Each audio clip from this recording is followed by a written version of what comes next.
What was progressivism fighting against? People tend to praise the actions of progressives during the 20th century in America, but we often forget what it was really like in the American cities and what the progressives were fighting against. The wave of immigration and industrialization produced lawless and chaotic urban centers, which progressives sought to stabilize. They were fighting against, first, the chaos and violence brought by the first wave of urbanization. Secondly, the powerful grip of machine politics and government corruption. And third, the gangs which dominated immigrant communities within American cities. The first point is that there was a lot of chaos and violence that was brought when everyone moved to the cities in the 19th century, which led to horrible conditions. The cities did not have the necessary infrastructure for the amount of people that suddenly arrived. Everyone dumped sewage and trash in the river or on the street, and there was no garbage removal system, and there were not good sewers. There were little constraints for people, so they felt free to misbehave. There was also not a great police force.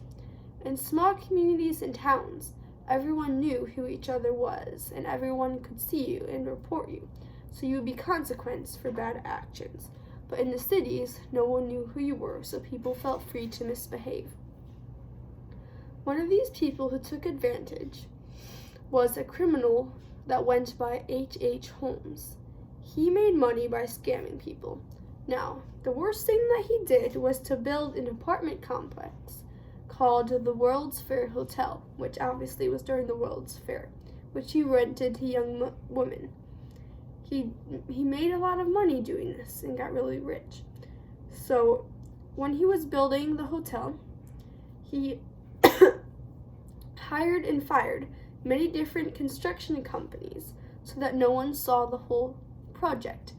He even murdered one of the workers who probably foresaw his plan, but everyone just thought it was an accident at the time.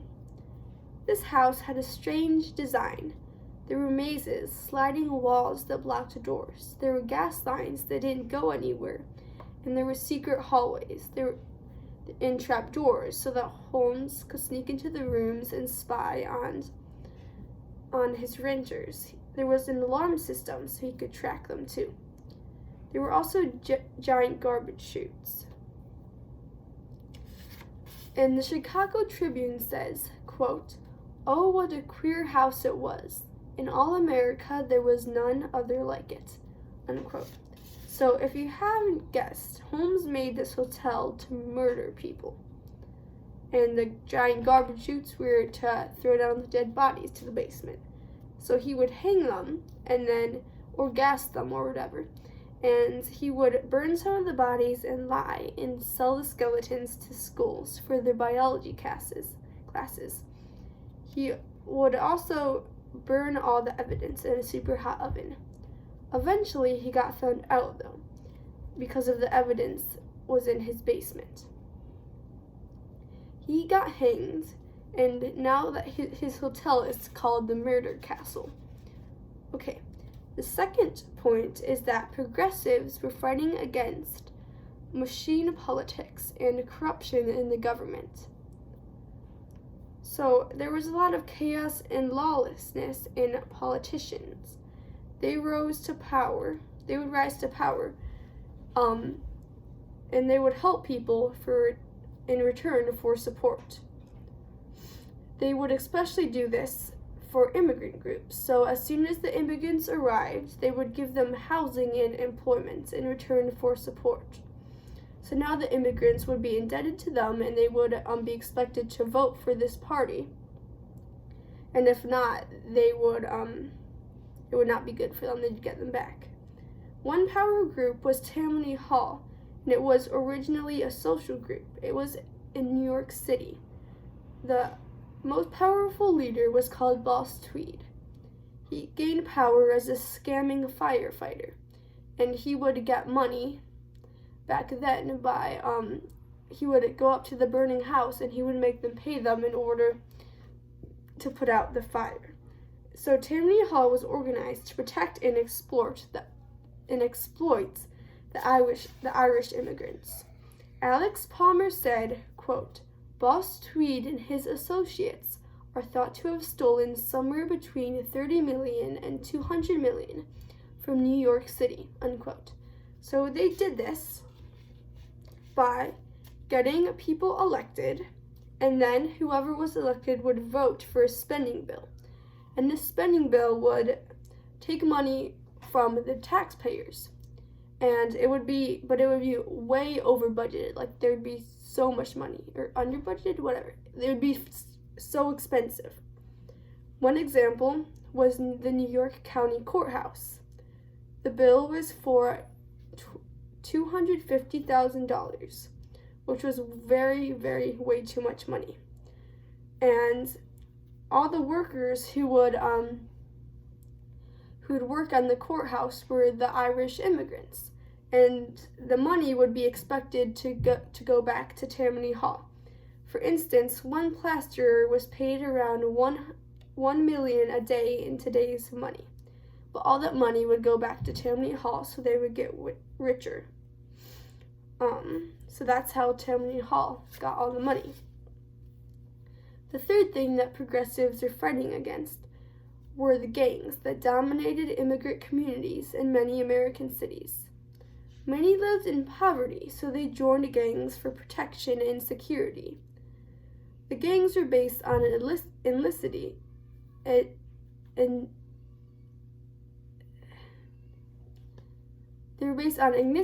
so they would be based on where you immigrated from, and they would help you keep a national identity. However, the progressives wanted to abolish the gangs, and they wanted everyone to have an identity as an American. One such gang leader was Sadie the Goat.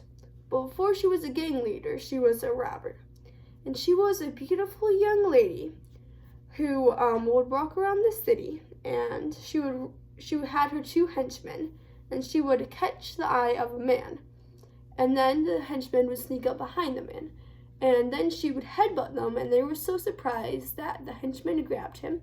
They would pull him into an alley, and they would rob him of everything and take off his clothes so that he wouldn't call the police and catch them anytime soon. So it was very successful, and Sadie got very rich. So one day she went into a bar called the Hole in the Wall. And she was an Irish lady, but the owner of the bar was English, and they had prejudice against each other. The Irish lady asked her to get out, and she was drunk, so she refused. And they ended up getting into a fight. And this huge bar lady actually bit Sadie's ear off and put it in a jar on the wall. And so Sadie left, and she ended up starting a pirate gang called the Charleston Street Gang. And so they would go up and down the East Coast robbing picnics, but eventually they got stopped by the community. So now Sadie's an old lady, and she goes back to the Hole in the Wall bar, and she asks the English lady and she says, "I forgive you for biting my ear off. You know, if you hadn't done it, I wouldn't have had these great adventures." And the lady's like, "Oh, it's all right." And she's like, "I'm sorry." And then she gives the ear back to Sadie. And Joseph J. Bruno says, quote, "Sadie wore her severed ear in a locket around her neck for the rest of her life," unquote. So most people forget that what America was actually like and what the progressives were fighting against. Progressives sought to stabilize the disorganized cities brought by immigration and industrialization. In particular, they fought against, first, the chaos, violence, and filth brought by urbanization in the cities. Secondly, the machine politics and government corruption.